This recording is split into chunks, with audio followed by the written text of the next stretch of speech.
A modern company director operates across multiple domains simultaneously, directing strategy, administering the business, and representing the firm to the outside world.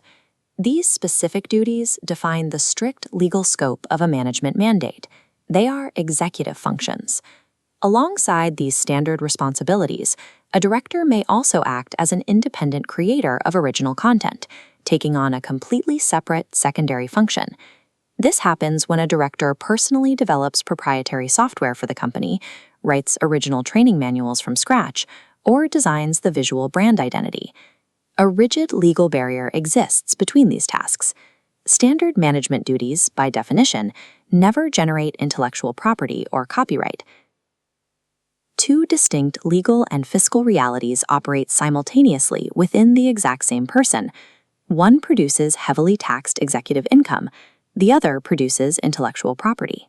Formally and cleanly separating the creator from the manager is the absolute prerequisite for accessing the favorable tax treatment reserved for intellectual property.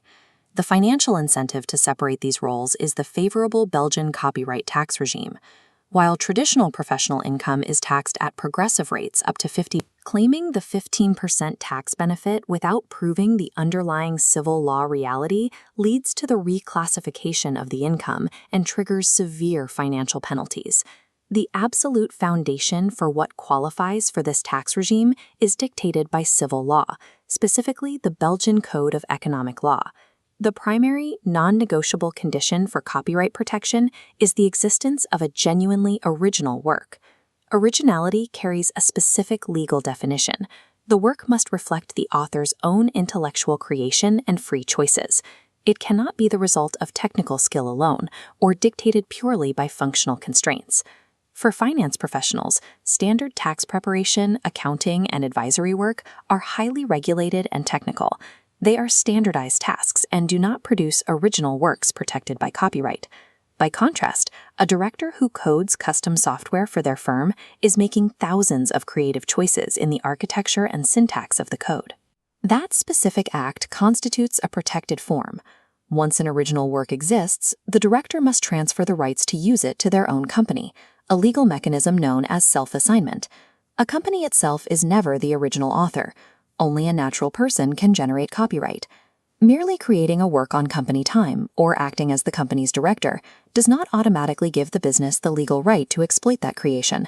Without a formal transfer of rights, a company issuing a copyright remuneration is effectively paying for a right it does not legally possess. Claiming a phantom work or relying on an unspoken transfer invalidates any subsequent tax deduction during an audit. Against the author, who is treated under the law as the party requiring protection, the transfer of rights must be explicitly proven in writing.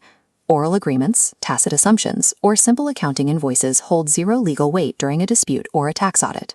A compliant written assignment or license contract relies on three mandatory pillars to withstand scrutiny.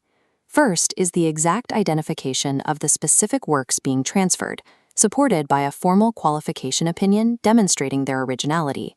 You do not transfer creations in bulk. You target identified works. Second is the enumeration of uses. The contract must explicitly list the exact modes of exploitation the company is legally permitted to execute, detailing the duration and territory. Third is a financial valuation strictly justified by those exact uses. The compensation must reflect the market value of the rights granted, rejecting any arbitrary overall percentage of the director's income. This specific, detailed written contract serves as the only legal bridge between the physical act of creation and the company's accountant ledger. Only after securing the civil law foundation, the original work, and the written assignment, do the financial boundaries of the tax regime come into play. This chart represents a director's total remuneration, breaking down the quantitative thresholds and limits that govern the tax advantage for 2026. The first limit is the relative ceiling, known as the 30-70 ratio. This triggers specifically when copyright remuneration accompanies a fee for professional services. Under this rule, the copyright share can never exceed 30% of the total mix remuneration for the year. At least 70% must compensate the standard executive work. Next is the absolute ceiling, which limits the total annual volume. For 2026 income, this ceiling is indexed at €77,220. Any royalty amount paid to the director that exceeds this €77,220 ceiling immediately loses the favorable movable income status and reverts to standard, heavily taxed professional income. To prevent sudden spikes in optimization, an anti-abuse safeguard is applied, the 4-year average. If the average copyright income over the 4 preceding taxable periods exceeds the absolute ceiling, the favorable regime is entirely closed off. For those who qualify, the regime offers a system of flat-rate expenses. The legislature accepts that creation entails costs and uses this mechanism to reduce the taxable base before any tax is applied. The 2026 expense brackets allow for a 50% deduction on the first bracket of gross royalties, up to €20,590, and a 25% deduction on the next bracket, up to €41,180. The final 15% withholding tax is then strictly applied to the net taxable base that remains after these deductions have been applied. A frequent, costly error is assuming the process ends there. The 15% tax withheld at the source by the company does not exempt the director from declaring this income on their personal tax return. The ceiling is verified again at the time of final assessment. Reaching the €77,220 limit makes the tax advantage as effective as possible, but it is only defensible if the underlying valuation matches the real-world utility of the transferred works. A file that withstands an audit is rarely built in a silo.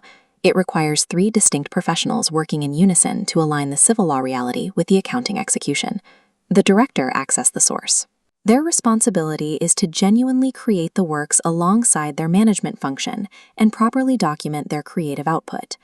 The lawyer secures the rights. They qualify the originality of the works, evaluate the civil law requirements, and draft the precise written assignment or license. The accountant translates the contract into exact ledger entries. They monitor the 30-70 ratio, track the €77,220 absolute ceiling, withhold the 15% tax, and prepare the tax fiches. The critical failure point during an audit occurs when the lawyer's contract specifies a remuneration that does not match the accountant's ledger entries. It is the accountant's responsibility to flag a missing written assignment or qualification opinion before lodging any copyright income into the accounts. Recording income without the underlying civil proof leaves the file vulnerable to regularization. Absolute consistency between the legal opinion, the written contract, and the accounting ledger is the ultimate defense. The Belgian copyright regime rewards genuine creation that is organized seriously. It penalizes arbitrary percentages and phantom works. Clarity and documentation are your best safeguards. This video provides general legal information, not formal tax or legal advice. Consult with a qualified professional regarding your specific situation.